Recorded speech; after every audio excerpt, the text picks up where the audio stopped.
இயேசுவின் நாமத்தினாலே இந்த 30வது சங்கீதத்திலிருந்து ஒரு தெளிவான ஒரு வசனத்தை தியானிக்க போகிறோம். அதாவது நம்ம தேவனுக்குள்ள வருவதற்கு முன்பாக இருந்த சமாதானமும், தேவனுக்கு அப்புறம் தேவனுக்குள்ள வந்த பிறகு நம்ம ஆத்ம சமாதானத்தையும் நீங்கள் தியானம் பண்ணி பார்த்தால் ரொம்ப விசேஷமாக இருக்கும். ஆனால் பழைய நிலைமையை விட இந்த நிலைமை நெருக்கம்தான், பாடுகள் தான், நெருக்கம்தான், பிரயாசம்தான், ஓட்டம்தான். ஆனாலும் இந்த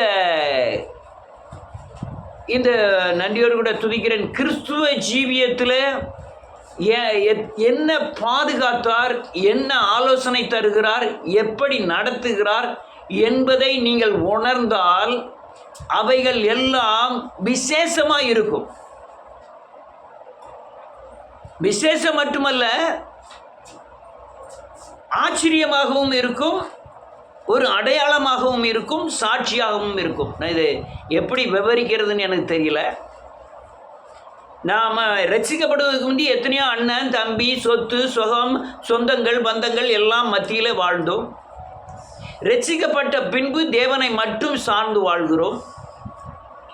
இந்த சேர்ந்து வாழ்கிற காரியங்களில் இது எதிராக இருக்கிறது, நமக்கு சேர்ந்தது பூராமே எதிராய் மாறக்கூடிய காலமாய் மாறும் பொழுது அவர் என்னுடைய அல்லேலூயா பாதுகாப்பை அதிகமாய் ஸ்திரப்படுத்தினார்.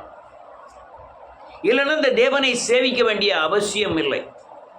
ஊரை எதிர்த்து, குடும்பத்தை எதிர்த்து, சொந்த பந்தங்களை எதிர்த்து, இந்த உலக ஆசபாசங்களை எதிர்த்து தேவனை மட்டும் சார்ந்து நாம் வாழுகிறதற்கு என்ன பிரயோஜனம், என்ன கிடைக்கி? இதெல்லாம் ஒரு ஆழ்ந்த சத்தியம். நீங்கள் கூர்மையாக கவனிச்சாதான் புரியும். அநேக நேரம் நான் நினைப்பதுண்டு, உலகத்தில் நல்ல மேன்மையாக தான் இருந்தது.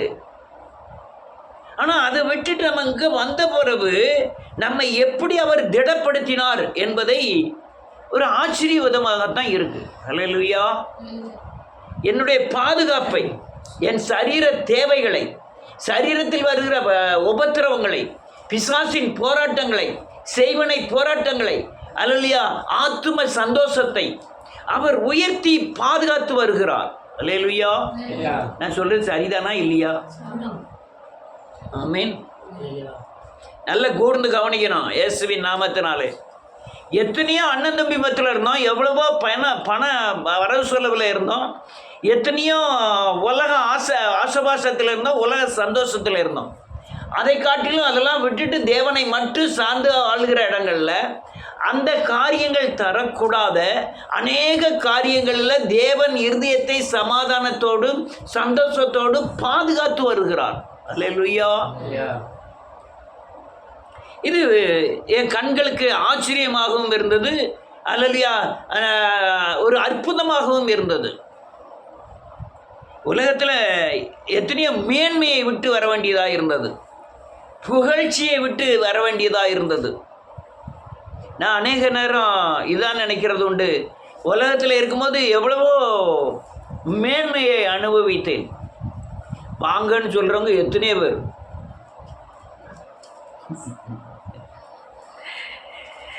இப்பவும் நினச்சி பார்க்க, எங்கள் வீட்டம்மா 90-91 ஒரு தேங்காய் பந்துட்டு போட்டிருப்பேன்.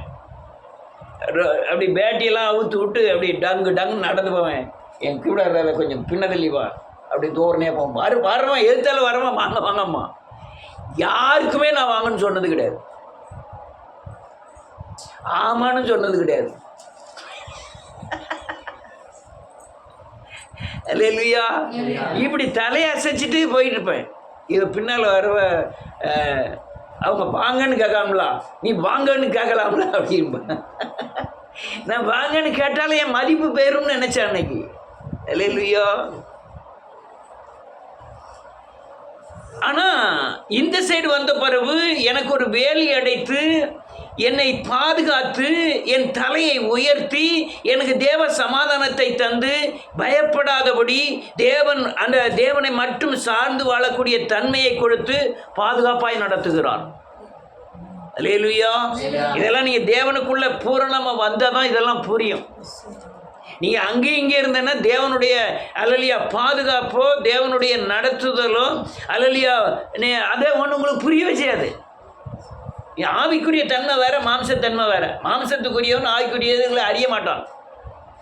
ரைட், என்ன எழுதியிருக்குன்னு பார்ப்போம்.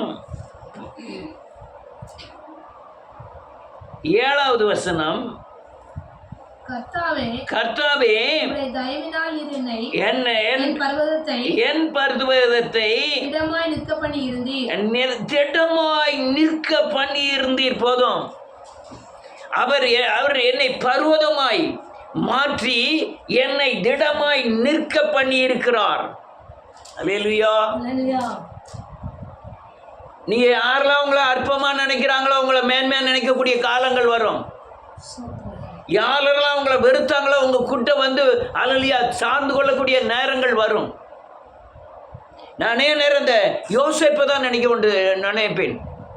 சகோதரர்களால் வெறுக்கப்பட்டான். அல்லேலூயா. போத்திபாரினாலே அல்லேலூயா சிறைச்சாலையில் தள்ளப்பட்டான். போத்திபார் மனைவினாலே சிறைச்சாலையில் தள்ளப்பட்டான். பார்வோனாலே அவமதிக்கப்பட்டான். ஆனால் கடைசியில் பார்த்தா எல்லாரையும் அவன் தான் போஷிக்கிறான். அண்ணன், தம்பி, அப்பா எல்லாத்தையும் அவன் தான் போஷிக்கிறான்.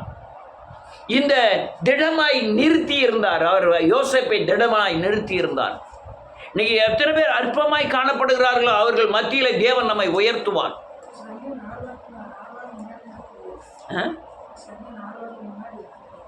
எடுத்துருக்கோ. அது வேறு கோணமாக இருக்கும், இது வேறு கோணமாக இருக்கும். 150 சங்கீதத்துக்குள்ளே தான் பல வருஷமாக நம்ம எடுக்க வேண்டியதாக இருக்கிறது. அதான் தலைப்பு ஒரு வசனம் ஒன்றா இருக்கும், ஆனால் கருத்துக்கள் வேற இருக்கும். எப்படி எடுத்தாலும் நம்ம 150 சங்கீதத்துக்குள்ளே தான் ஆயுள் முழுக்கும் எடுக்க வேண்டியது இருக்குது. அல்லேலூயா. அன்னைக்கு எடுத்தது வேறு. இன்னைக்கு பர்வதங்கள் மலையை போல நம்ம பாதுகாக்கிறாருங்கிறது தான் இன்னைக்கு உள்ள சத்தியத்தின் கருஸ். அல்லேலூயா. ரைட்டு. இப்போ கர்மேல் பர்வதத்தில் எலியா இறங்கி ஒரு வசனத்தை வாசிப்போமே. 125வது சங்கீதம் நினைக்கிறேன். 1-2.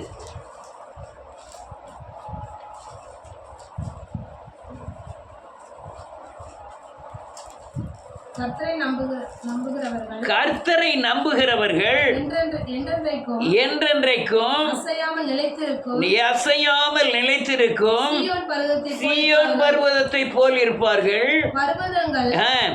எருசலேமை சுற்றிலும் இருக்குமா போல் இது முதல் என்றென்றைக்கும் தம்முடைய ஜனத்தை சுற்றிலும் இருக்கிறார். பர்வதம் என்றால் மலை. எருசலேம் தேவாலயத்தில் போய் தாவீது ராஜா ஒரு இடத்தை வாங்கினான், தேவனுக்கு ஆலயம் செலுத்த கட்ட வேண்டும் என்று. ஆனால் அதை சாலமோன் கட்டினான். அந்த ஆலயத்தை சுற்றிலும் மலை இருக்கிறது. வேதம் சொல்லுகிறது அந்த பர்வதம் அந்த எருசலேம் தேவாலயத்துக்கு எப்படி பாதுகாப்பாக இருக்கிறதோ அதை போல இயேசு உங்களுக்கு, தேவன் உங்களுக்கு அந்த மலையை போல பாதுகாப்பாக இருப்பார். அல்லேலூயா.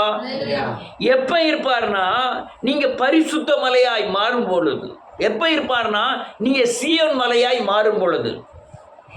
எது சீயோன் மலை? என்னமோ தொலைச்சிட்டு வந்து மாதிரி உட்கார்ந்துட்டீங்க. எது சீயோன் மலைன்னா உங்க அவயவங்கள் இயேசுவின் சாயலுக்கு ஒப்பாய் மாறி. சொல்லுங்க. எனக்குள் இயேசு தங்கி நான் தேவனுடைய ஆலயமாய் எப்பொழுது மாறுகிறேனோ நான் சீயோன் மலை.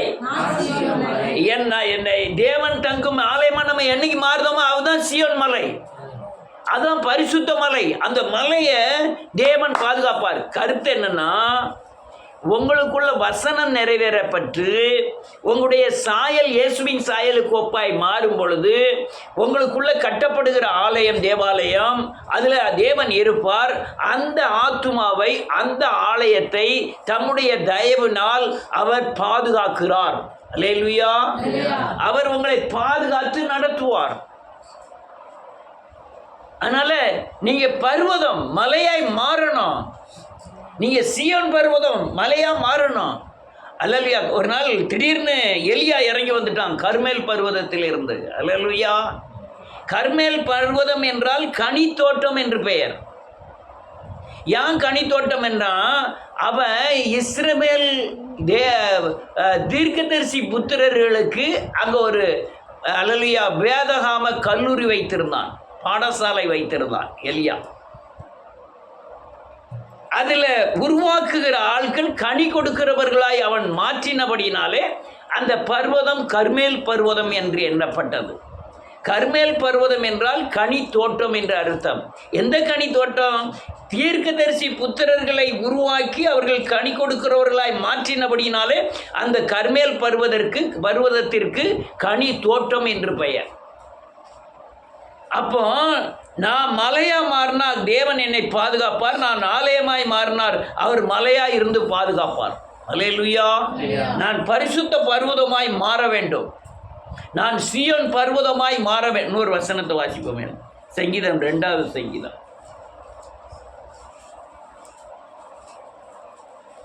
6, 7, 8.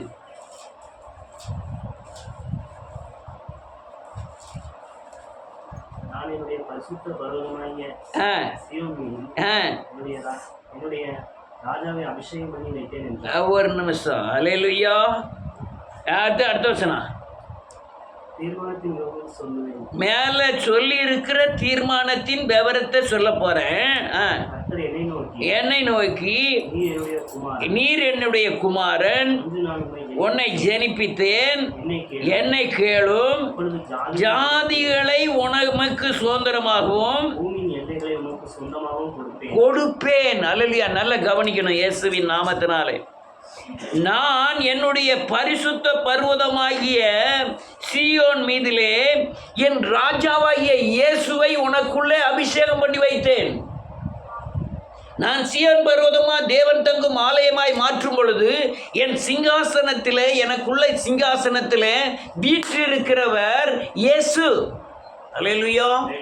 அவர் அபிஷேகம் பண்ணப்பட்டவர், அவர் தேவனுடைய குமாரன் என்பவர் நமக்குள்ளே அபிஷேகம் பண்ணப்பட்டிருக்கிறார். அல்லேலூயா. அபிஷேகம் பண்ணப்பட்டிருக்கிறார். அதனால இந்த கடைசி நாட்களில் நீங்கள் அல்லேலூயா பாதுகாக்கப்பட வேண்டுமே ஆனால் நீங்கள் சீயோன் பர்வதமாய் மாற வேண்டும். நீங்கள் சீயோன் பர்வதமாய் மாறினா ராஜாவாகிய இயேசுவை உங்களுக்கு அபிஷேகம் பண்ணப்படும் போது நீங்கள் தேவன் பெற்ற அபிஷேகத்தை பெற்று தேவன் பூமியிலே செய்த காரியங்களை நீங்களும் செய்ய முடியும். அல்லேலூயா. அதனால இந்த பர்வதத்தின் விவரம் சொல்லுவேன், தீர்மானத்தின் விவரம் சொல்லுவேன் தான் சொல்லாரு. கர்த்தர் என்னை நோக்கி நீர் என்னுடைய குமாரன், இன்று நான் உன்னை பிறப்பித்தேன், ஜெனிப்பித்தேன், பிறக்க செய்தேன் அப்படின்னு சொல்றாரு. அல்லேலூயா. அடுத்த வசனம் சொல்றாரு என்னை. அப்போ அதுக்கப்புறம் நீங்க என்னை கேளும், ஒரு பெரிய எழுப்புதலை நான் கட்டளையிட போகிறேன். பர்வதமாகிய பரிசுத்த பர்வதமாகிய சீயோனை உங்களுக்குள்ள ஆலயத்தை கட்டி எழுப்பினால் இயேசுவை அபிஷேகம் பண்ணி அதில் வைப்பார். அவர் மூலமாய் இந்த தேசத்திலே உங்கள் மூலமாய் அவர் மூலமாய் ஒரு பெரிய எழுப்புதல் உண்டாக போகிறது. என்ன எழுப்புதல் உண்டாக போகிறது? அல்லேலூயா. என்னை கேளும், அப்போது ஜாதிகளை எல்லாம் உனக்கு சுதந்திரமாகவும் பூமியின் எல்லையெல்லாம் உமக்கு சொந்தமாகவும் கொடுப்பேன். நீங்க மொத்த சத்தியத்தின் தாற்பயம் என்னன்னா, நீங்க இயேசு கிறிஸ்துவை போல மாற வேண்டும். நீங்க ஜனங்களுக்கு பர்வதமாய் மாறணும், இயேசு உங்களுக்கு பர்வதமாய் மாறுவார். நீங்கள் ஜனங்களுக்கு பாதுகாப்பாய் மாறணும், அல்லேலூயா, இயேசு உங்களுக்கு பாதுகாப்பாய் மாறுவார். உங்களுக்குள்ள ஆலயம் கட்டப்பட்டால் இயேசு உங்களை அந்த ஆலயத்திலே சிங்காசனம் விட்டு வீற்றிருப்பார். அவர் அபிஷேகம் பண்ணப்பட்ட தேவனுடைய குமாரன். அவர் உங்களுக்கு பர்வதம் போல் உங்கள் ஆலயமாகிய உங்கள் ஆவி ஆத்மா சரீரத்தை அவர் பாதுகாப்பார். அல்லேலூயா. அவர் பாதுகாப்பார். வேதம் தெளிவாக சொல்லுது. அது 30வது அதிகாரம் 7வது வசனத்தில் வாசிக்கிறேன். கர்த்தாவே, உம்முடைய தயவினால் நீர் என் பர்வதத்தை திடமாய் நிற்க பண்ணியிருந்தீர். அல்லேலூயா. இந்த பருவம் அது அந்த மலை அசைவதில்லை. எனக்குள்ளே இருக்கிற மலை தான் கிறிஸ்து.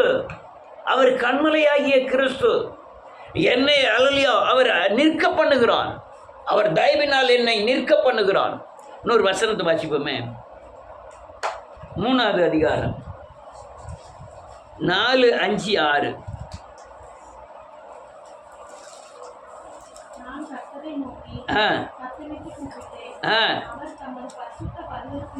ஆமென். செவி கொடுத்தார், நித்திரை செய்தேன், விழித்து கொண்டேன். வேதம் சொல்லுது, அவர் பரிசுத்த பர்வதமாகிய எனக்குள் இருந்து அவர் அல்லேலூயா அவர் எனக்குள்ள தான் இருக்கார். நான் நித்திரை பண்ணிடுறேன். நித்திரைன்னா என்ன அர்த்தம்? கிறிஸ்துவை விட்டு விலகுகிறேன். விழித்து பார்க்கிறேன், அவர் என்னை தயவு செய்கிறார், என்னை இரக்கம் செய்கிறார், என்னை தாங்குகிறார். அல்லேலூயா. என் பலவீனங்களை தாங்குகிறார். வேதம் தெளிவாய் சொல்லுது பாருங்க. அல்லேலூயா. நான் கர்த்தரை நோக்கி சத்தமிட்டு கூப்பிட்டேன், அவர் தமது பரிசுத்த பர்வதத்திலிருந்து எனக்கு செவி கொடுத்தார். நான் படுத்து நித்திரை செய்தேன், திடீர்னு விழித்து கொண்டேன். கர்த்தர் என்னை தாங்கிக்கிட்டு இருக்காரு. நான் கீழே வர சொல்கிறேன், அதாவது உறங்குறதுன்னு அர்த்தம் என்னென்னா விலகுறது, இருள் சொல்கிற நேரம், அல்லது பாபத்தில் விழுகிற நேரம், அல்லது பிசாசுக்குள் விழுகிற நேரம். அப்போ நான் நோக்கி கூப்பிடுறேன். திடீர்னு ஆத்மாவில் விழிச்சு பார்க்கேன். கர்த்தர் எனக்கு ஒரு ஜபம் கொடுத்து, அல்லது விசுவாசத்தை கொடுத்து, அல்லது வசனத்தை கொடுத்து என்னை என்ன செய்கிறாரா? தாங்குகிறார். ஒரு வசனத்தை கொடுத்து, ஒரு ஜபத்தை கொடுத்து, ஒரு உணர்வை கொடுத்து என்னை தாங்குகிறார். அடுத்த வசனம் என்ன இருக்கு? ஆமென். படையெடுத்து வருகிற 10,000 பேருக்கு நான் ஒரு நாளும் பயப்பட மாட்டேன். ஏன்னா எனக்கு பரிசுத்த பர்வதம் உள்ளே இருக்கு. நான் தேவன் தங்கும் ஆலயம். எனக்குள்ள தேவன் அபிஷேகம் பண்ணப்பட்டவர் இருக்கிறார். என் ஜபத்தை கேட்கிறவர் எனக்குள்ளே இருக்கிறார். அல்லேலூயா. அவர் என் ஜபத்தை கேட்டு என் பர்வதத்தை பத்திரமாய் பாதுகாப்பார். அல்லேலூயா. தயவினால் அவர் பாதுகாப்பார். இன்னொரு வசனத்தை வாசிப்போம். இதில் யார் நிலை நிற்க முடியும்னு 15வது வசனமா 15வது அதிகாரமா 15 முதல் வசனம். கர்த்தாவே, யார் உம்முடைய கூடாரத்தில் தங்குவான்? யார் உம்முடைய பரிசுத்த பர்வதத்தில் வாசம் பண்ணுவான்? நல்ல கலங்க. உங்க பரிசுத்த பர்வதத்துக்குள்ள தேவன் வாசம் பண்ணணுமா? உங்க கூடாரத்தில் தேவன் தங்கணுமா? என்ன எழுதியிருக்கு பாருங்க, சில கண்டிஷன்.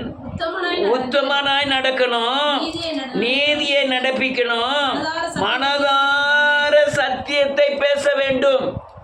அப்படி பேசுறவனுக்குள்ளதான் தேவன் தன் ஆலயம், தன் கண்மலையாகிய கிறிஸ்துவை நிலைநிறுத்துவார். உங்களை பர்வதமாய் மாற்றுவார், உங்களை பாடசாலையாய் மாற்றுவார். அதாவது தீர்க்கதரிசி புத்திரர்களை உருவாக்கக்கூடிய கனி தோட்டமாகிய கர்மேல் பர்வதமாய் உங்களை மாற்றுவார். அல்லேலூயா. கர்மேல் பர்வதமாய் மாற்றுவார். உங்களுக்குள்ள தங்கி இருப்பார்.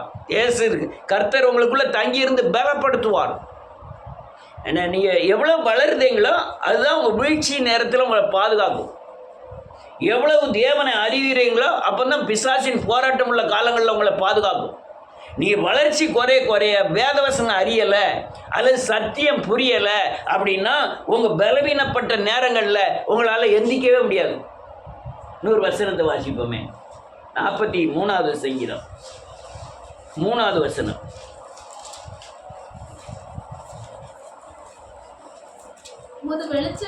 ஆமென். அனுப்பியருளும் அவைகள் என்னை நடத்தி பரிசுத்த பர்வதத்திற்கும் வாசஸ்தலங்களுக்கும் ஆமென் என்னை கொண்டு போவதாக.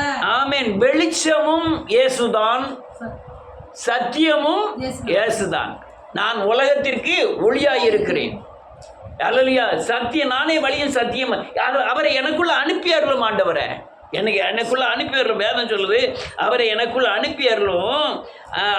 அவைகள் என்னை நடத்தி பரிசுத்த பர்வதத்திற்கும் உமது வாசஸ்தலமாகிய பரலோக ராஜ்யத்திற்கும் என்னை கொண்டு போகும். அல்லேலூயா. அநேக சத்தியங்கள் இப்போ நான் இந்த நாட்டில் எவ்வளவோ எழுதி வச்சுருக்கேன். எப்படி அல்லையா இந்த உலக வாழ்க்கை பூரா வாழ்ந்து கிறிஸ்துவ ஜீவன் செய்து கிறிஸ்துவ எல்லாத்தையும் பெற்றுக்கொள்ளலாம்னு அநேகர் நினைக்கிறாங்க.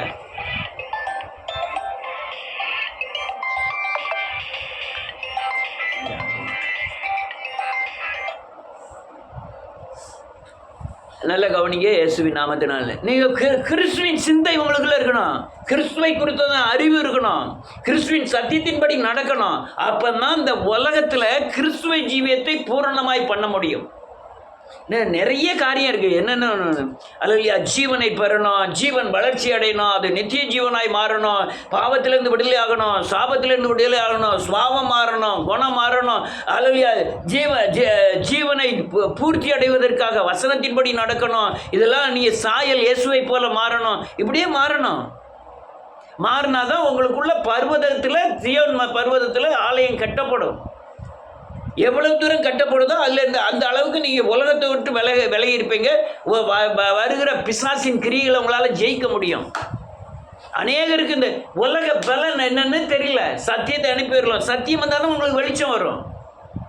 வெளிச்சம் வந்தால் தான் சத்தியத்தை அறிய முடியும். அதனால சத்தியத்தையும் வெளிச்சத்தையும் அனுப்பிடலாம். ரெண்டும் பின்னி பிணைஞ்சி இருக்கு.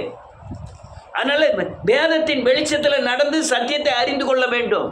சத்தியம்னா கருத்து, வேத வசனத்தில் மறைந்திருக்கிற கருப்பொருள். இந்த கருப்பொருளை கண்டுபிடிக்கிறது அல்லையா, நீங்கள் உண்மைத்தன்மை இருந்தால் தான் கருப்பொருளை கண்டுபிடிக்க முடியும். இல்லைன்னா உங்கள் ஞானத்தின்படி, உங்கள் புத்தியின்படி, உங்கள் அறிவின்படி நடந்து இந்த பூமியில் சஞ்சலத்தையும் துக்கத்தையும் அனுபவிக்க வேண்டியதாக இருக்கும். வேத சத்தியங்கள் எவ்வளவு தூரம் உங்களுக்கு தெரியுதோ அவ்வளோ தூரம் நீங்கள் சமாதானமாய் இருந்து கொள்ள முடியும். உங்களை சுற்றி என்ன நடக்குங்கிறத உங்களுக்கு புரிவதற்கு உங்களுக்கு சத்தியம் அவசியம். வேத வசனத்தின்படி நடந்தால் தான் உங்களுக்கு சத்தியமே வெளிப்படும். அதான் கொஞ்சம் சொல்லலாம், அனுப்பியறலும் ஆண்டவரே, நான் உங்களுடைய வாசஸ்தலத்துக்கு பரிசுத்த பருவத்துக்கு நான் போகணும்.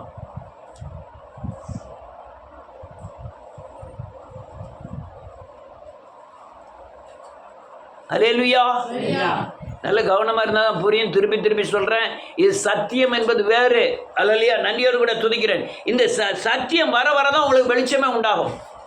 உங்களை சுற்றி என்ன நடக்கு, நான் என்ன செய்யணும், எங்கே பார்க்க ஓடிக்கிட்டு இருக்கேன், நான் செய்கிற காரியம் சரிதானா, நான் ஜெயகொண்டு எடுக்க என்ன செய்ய வேண்டும் என்பது எல்லாம் உங்களுக்கு புரியணும். அல்லேலூயா. இன்னொரு வசனத்தை வாசிப்போம். 121வது சங்கீதம் முதல் வசனம், 2வது வசனம். எனக்கு ஒத்தாசை வரும் சீயோன் பர்வதத்துக்கு நேராக என் கண்களை ஏறெடுக்கிறேன். வானத்தையும் பூமியும் உண்டாக்கிட வேதம் சொல்லுது. நீங்க சீயோனை பார்க்கணும். பரலோக ராஜ்யத்தில் பரலோகத்தில் இருக்கிற கர்த்தராகிய இயேசு கிறிஸ்துவை நோக்கி ஜெபம் பண்ண கற்றுக்கொள்ள வேண்டும். உங்க நீங்க ஆலயமா மாறினாதான் இந்த தெளிவுலாம் உங்களுக்கு வரும். ஏதோ நாட்கள் கிடைக்கிறதுக்கெல்லாம் கிறிஸ்தவம், ஜெயமான வாழ்க்கை வாழ்வதற்கு தான் கிறிஸ்தவம். நீங்கள் ஒத்தாசம் உங்கள் கண்கள் பரிசுத்தமாக இருந்தால் பரலோக ராஜ்யத்தை பார்க்க முடியும். இந்த கண்ணல்ல, ஆத்தும கண்கள் தெளிவானால் தான் பரலோக ராஜ்யத்தை நோக்கி பார்க்க முடியும். அங்கே கர்த்தராகிய இயேசு கிறிஸ்துவை பார்க்கணும். மகா பரிசுத்தராக இருக்கார். அல்லையா, அநேகருக்கு இந்த ஞானமற்ற தன்மை, ஆத்மாவில் பலவீனம், அல்லையா சுய புத்தி சார்தல் எல்லாமே அல்லையா இந்த வெளிச்சம் இல்லாதனால், வேத வசனத்தில் மறைந்திருக்கிற வெளிச்சத்தை இல்லாதனால்தான். நீங்கள் அப்படி பார்த்தா தான் உங்களுக்கு பாதுகாப்பு. உங்களுக்கு ஒத்தாசை வரும் பருவதங்களுக்கு நேரம் அவங்க அநேகருடைய நிலைமை ரொம்ப மோசமாக இருக்குது. காரணம் என்னென்னா, இந்த கிறிஸ்துவ செஞ்சுக்கிட்டு உலகத்தில் பூர்ணமாய் வாழணும்னு நினைக்கிறோம். அதுதான் பெரிய நெருக்கமே. அதுதான் எந்த பணம் இருந்தாலும் உங்களுக்கு சமாதானம் வராது. ஆனால் நீங்கள் கிறிஸ்துக்குள்ளே இருந்தீங்கன்னா பணமே இல்லாமல் சமாதானமாக இருக்கலாம். அந்த வாழ்க்கை வேற. நான் சொல்கிற வாழ்க்கை கிறிஸ்துவ ஜீவமே வேற, உலக ஜீவமே வேற. உலகத்துக்கும் கிறிஸ்துவத்துக்கும் ஒட்டவே கூடாது. மதியனும் அல்லையா நன்றியோடு கூட துதிக்கிற கிறிஸ்துவை அண்டாது தான். அல்லையா உன் கோபம், பொறாமை, அகந்த இது மாம்ச மனுஷனின் சாயல். அன்பு, தாழ்மை, பரிசுத்தம் இது தேவசாயல். சாந்தமும் மனத்தாழ்மை தேவசாயல். அவர் சிலுவையை சகித்தார், தேவசாயல். அவர் சர்வங்க ஆயுதத்தை தரித்து கொள்ளுங்கள் என்று சொன்னார், அது தேவசாயல். அந்த சாயலை நான் தரித்துக்கிடணும்னு வேதம் சொல்லுது. இயேசு தரித்திருக்க போய் தான் நீங்கள் இப்போ தீங்கு நாளில் அவர்களை எதிர்த்து நிற்க திராணி உள்ளவராகும்படி சர்வ அங்க ஆயுதத்தை தரித்து கொள்ளு, அது தேவசாயல். இந்த சாயலுக்கு நீங்க வராதபடி, உங்க வராம இருக்கும் வரை உங்க ஆலயத்துல உங்களுக்குள்ள ஆலயம் கட்டப்படலைன்னு அர்த்தம். அல்லேலூயா. உங்க ஆலயம் கட்டப்படலைன்னு அர்த்தம். ஆண்டவர் சொன்னார் மெய்யான போஜனம். அல்லேலூயா. தேவனுடைய சித்தம் செய்வதை மெய்யான போஜனம். அந்த போஜனத்தை நீங்க அறியணும். அதெல்லாம் நீங்க வளர்ச்சி அடையத்தான் உங்களுக்கு பாதுகாப்பு. வளர்ச்சி அடையதான் இந்த உலகத்துல விடுதலை. அல்லேலூயா. எத்தனை கிறிஸ்தவர்கள் கிறிஸ்துக்குள்ள வந்த பிறகு உலக ஆசைகளுக்காய் ஓடி தன்னுடைய சமாதானத்தை இழந்து போகிறார்கள். அல்லேலூயா. அதனால் நல்லா புரிஞ்சுக்கிடுங்க, உங்களுக்குள்ள பரிசுத்த பர்வதம் கட்டப்பட நீங்கள் இயேசுவின் சாயலாய் மாற தான் இந்த உலகத்தில் பாதுகாப்பே அதிகமாக கிடைக்கும். இல்லைன்னா பாதுகாப்பற்ற நிலை எல்லாம் இருக்கும், சமாதானம் இருக்காது. எல்லாம் இருக்கும், சமாதானம் இருக்காது. இந்த சினிமா நடிகர்லாம் பார்க்க பயங்கர வேதனைக்குள்ளே கடந்து செல்கிறார்கள். நீங்கள் கமல்ஹாசனை எடுத்துக்கிடுங்க, ரஜினிகாந்தை எடுத்துக்கிடுங்க, இந்த பாக்யராஜ், பாரதி ராஜா இப்போ இறந்து போனா மாமன் அதான் சொல்லலாம், மாமன் இறந்து போனான்னு சொல்கிறேன். ஏன் இன்னும் 35 வயசு ஒரே பையன், 48. அவனுக்கு 82 வயசுன்னு நினைக்கிறேன்.